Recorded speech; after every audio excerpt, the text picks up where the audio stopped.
একটি বৃদ্ধ লোক রাস্তা থেকে বোতল টোকাচ্ছিল। এমন সময় সে দেখলো কিছু টাকা রাস্তায় পড়ে আছে। পরে বৃদ্ধ লোকটি টাকা কুড়াতে কুড়াতে গিয়ে দেখলো টাকাটি গাড়ির মধ্যে গেছে।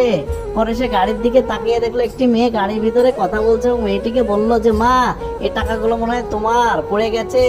মেয়েটি বলল, হ্যাঁ চাচা, টাকাগুলো আমারই, ধন্যবাদ আপনাকে।